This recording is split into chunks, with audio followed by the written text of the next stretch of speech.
Welcome back to the Hip Replacement Podcast. If you're tired of hearing the same vague, recycled advice after hip replacement surgery and you don't know where to turn, and you want practical guidance from someone who's actually been through it already, this episode is for you. In the last episode, I explained why the same vague old advice of listen to your body, may be some of the worst hip replacement advice ever. Your body might be giving you inaccurate information, so listening to your body is not helpful. It might tell you that you feel great, but that could be because the medication is working, or that the pain from your old hip is gone, so you feel better. But you still have new hip pain that you're not quite feeling yet. Your body might also be giving you information way too late. By the time it tells you that you did too much, you may already be exhausted, swollen, dehydrated, sore, or dealing with a setback. Because in the moment, when you're doing something, it could feel pretty good. And if you're listening to your body, you're going to keep doing it. It's only until later, next day, next week, next year, that your body's going to tell you you did too much or the wrong stuff. And sometimes listening to your body is the exact opposite of what your recovery requires. Your body may tell you to stay in bed, avoid moving, skip the exercises.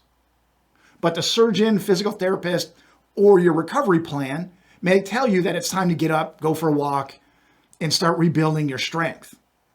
Time to go be active. So maybe listening to your body is not what you should be doing. And if listening to your body is not the right advice, and it's not enough, what should you be doing instead?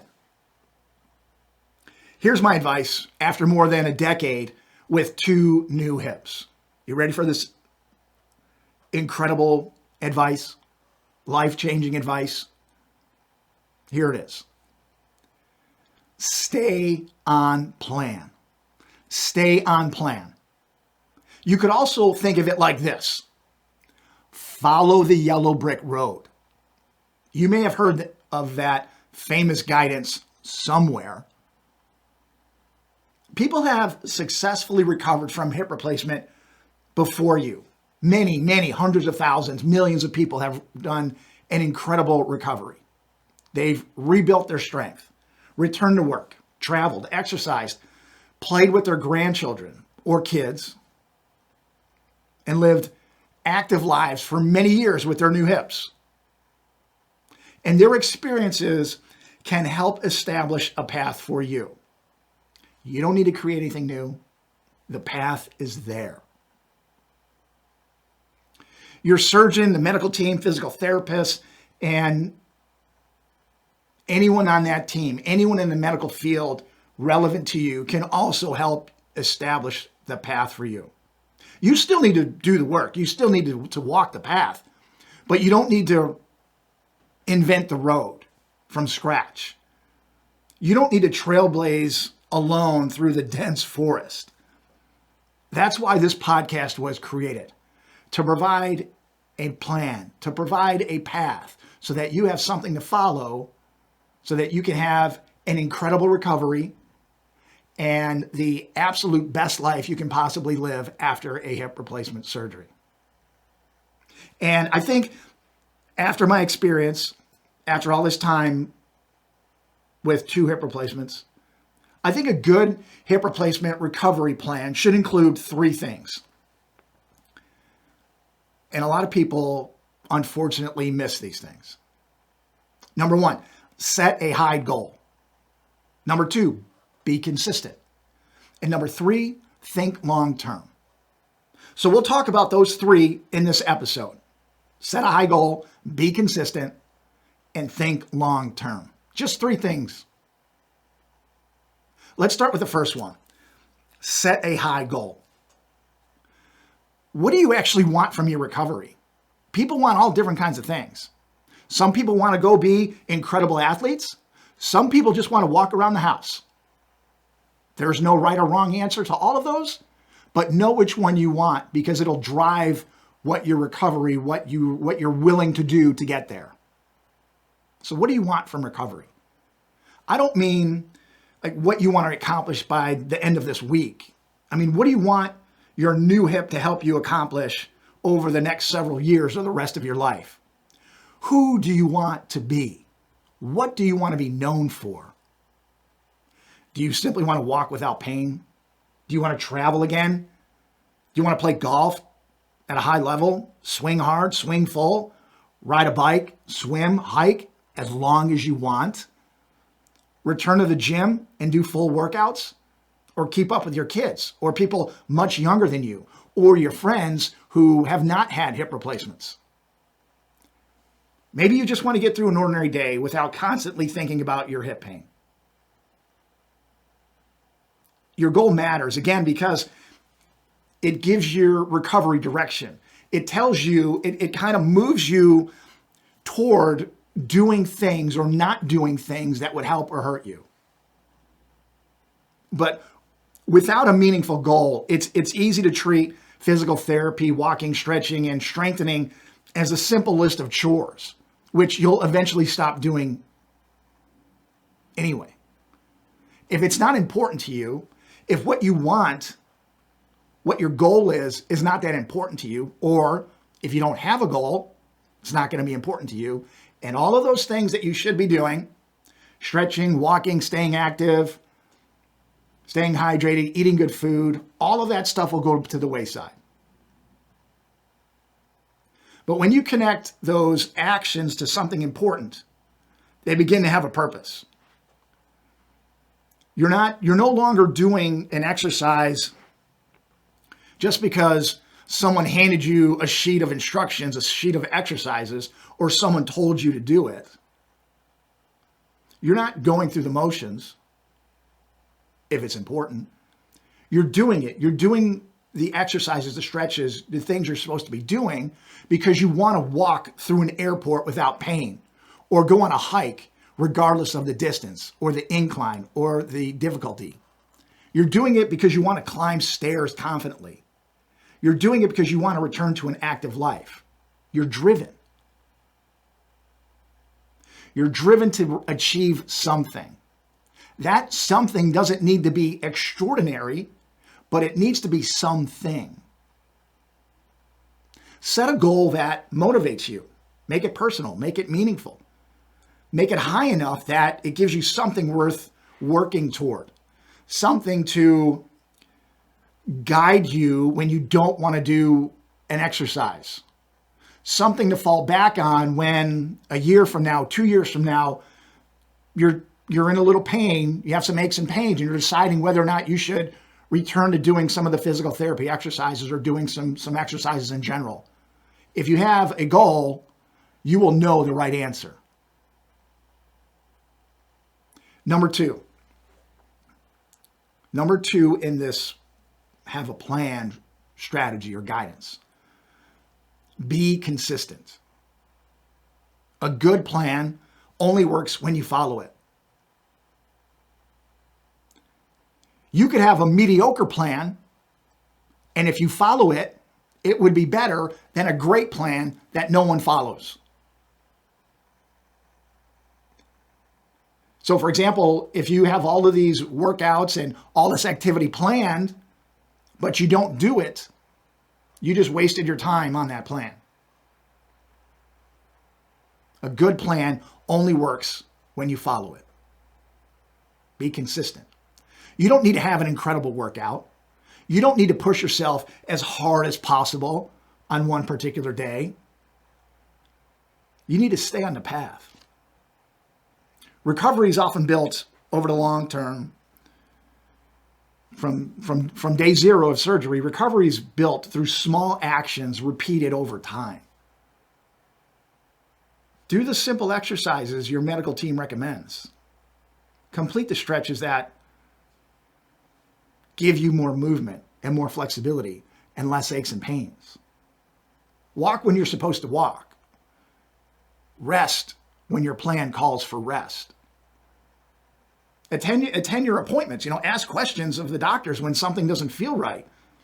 Maybe posting questions on social media is not the best place to get real advice. Ask the professionals. Ask your medical team. Keep showing up in your recovery. Consistency is especially important after the initial recovery period ends. That first few months where you're working really hard to get some strength back and to get a little flexibility back, whether that's walking or doing physical therapy. It's like a honeymoon phase, those first couple of months where you're all gung-ho about walking and completing the exercises, and you want to make you want to make great strides quickly. You want to improve quickly. Many people are highly focused during those first few weeks and maybe even months after the surgery. They follow the instructions, do the exercises, and they pay close attention to every detail. And of course, they're going to start feeling a little bit better. The pain from the surgery and the movement of the muscles, the pain decreases. Walking becomes a little easier. But then what happens? Over time, that honeymoon period ends. That excitement period ends and life gets busy. That's when it becomes tempting to stop working on strength, stop working on flexibility, stop working on balance, stop getting better, stop paying attention to your overall health. But your plan should not end simply because the surgical pain is gone. You want the surrounding muscles around your hip to not only get strong after surgery, but remain strong so that you can do the things you want to do for the rest of your life. Before surgery, if you're on a pain level of 10 out of 10, or something up there, and your life has restrictions, and then you go through surgery, you don't want to reduce your pain from a 10 to an 8 following surgery. You want to reduce your pain from a 10 to a 1. You want your activity level to go from 0 to whatever you want it to be. You want to maintain your flexibility and mobility. Don't you? Certainly I wanted to. I wanted everything I possibly could get out of my hips and out of my life after surgery. And you want to keep your entire body healthy enough to support an active life. It's not just focusing on the hip, it's the whole body, because everything's connected. If you neglect your legs, if you neglect the stretching, you're going to feel it in your hips and in your legs and in other places. If you skip being consistent with your plan, your two foes, your two arch enemies are going to eventually overcome you. And your two arch enemies or foes are something that we all have in common. They're, number one, they're the actual act of getting older. We're all getting older, so we have to combat that. And number two, your new hip. The hip is going to make your body do things, feel certain ways, if you don't take care of it. If you don't do the exercises, if you're not consistent in the exercises, the stretching, that new hip is going to cause your body to have aches and pains that you don't want. You don't have to be perfect in your recovery plan.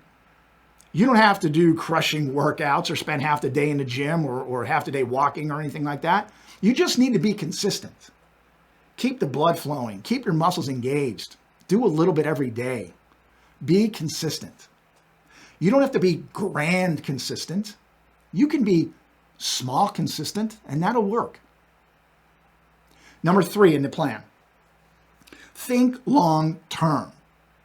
A lot of people want to get out of surgery, out of the operating room, and race home and ditch the walking device and show the world what they can do. But hopefully, you're going to live with your new hip for a very long time. And hopefully, you'll never have to go through another hip replacement surgery. Because who wants to do that again? I didn't have that much fun doing it. I certainly don't want to do it again. So my whole recovery has been thinking long term. What does this action today mean for my long-term health of the hip? Thinking long-term means recognizing that every decision doesn't need to be based on what you can physically do today. It should also consider what's best for your hip in the months and years ahead. You might be capable of pushing yourself hard during the early stages of recovery, or maybe even the first few years. But is that consistent with your plan? You might be invited to an event shortly after surgery, maybe a wedding, a party, a vacation. But will attending those events, will those put you at risk, and do those support your recovery? Or could it interfere with your rest, your medication, your schedule, your walking, your physical therapy? Are you moving physical therapy appointments around so you can go and do what may be exciting things? You might feel like skipping your exercises for several days or weeks or months. But does that decision move you closer to your goal or farther away from it? Are you thinking long term? And long-term thinking also means considering how your activities may affect the hip components over time. Whatever you do now is going to have an impact years from now. You should talk to your surgeon about the activities that are appropriate for you, especially if you're considering high impact, stressful, or repetitive movements. Now, surgeons are generally conservative. Some may tell you, have at it, go live your life. Some may suggest not doing those things you're considering doing. You have to make those decisions. But just know that thinking long term may give you a better outcome for the rest of your life. The question that people ask, one that's often short-sighted, is not, the question they ask is, can I do this? Can I go run a marathon? Can I pound my hips? Can I do heavy squats? And the answer to those things is, yeah, absolutely, you can. You can go run a marathon. We could probably all go run a marathon next week. Maybe not run, but we could do it. Or certainly if we train for it, we could do it. Whether it's 6 months or a year from now, every one of us could do it if we had to, if we really wanted to. No problem. But should we? What does that marathon today mean for your hip 5 or 10 years down the road? And a better question, rather than, can I do this? You probably could. A better question may be, does this activity support the long and active life I want with my new hip? Again, you can do what you want. Some things are risky for some people and not risky for other people. And getting back to that marathon example, someone who's run their whole lives, who knows how to run, that's a different risk than someone who's never run and wants to start running after a hip replacement. Those are two different situations. So those are the three things that staying on plan is all about. When you're unsure about a decision, about doing something or not, return to your plan. Does pushing harder today support your goal? Does skipping your exercises support your goal? Does avoiding movement because you feel nervous, does that support your goal? Does the activity you're considering help you become stronger, healthier, and more capable? Or does it create unnecessary risk and could take you away from your plan? Your body, of course, can provide useful information. And you should. You should listen. You should not ignore the pain, the swelling, the unusual symptoms, or the concerns. But your body should not be the only voice making your recovery decisions. Listening to your body is not complete. Follow your plan. Listen to your medical team Pay attention to the experience of people who have successfully traveled this road before you. Keep in mind the three things for a plan. Set a meaningful goal. Be consistent. Think long term. And stay on plan. Follow that yellow brick road that has already been laid for you. So now I have a question for you. What is one thing that is part of your plan to help you recover and be active? Maybe it's walking every day. Maybe it's completing your exercises. Maybe it's improving your diet, working on your flexibility, getting stronger, getting more sleep, eating better, drinking more water. Whatever it is, what's in your plan? What's one thing that's in your plan? If you're watching on YouTube, tell me your answer in the comments below. I'd love to hear it. And if you're listening on a podcast platform, go to the show notes, click on the link in the podcast to the link to the podcast page, and send me a message through the contact form. I'd really like to hear what's in your plan, even if it's only one thing. Or if you don't have a plan, let me know that too. I'd love to hear from you. Thanks so much for tuning into the Hip Replacement Podcast.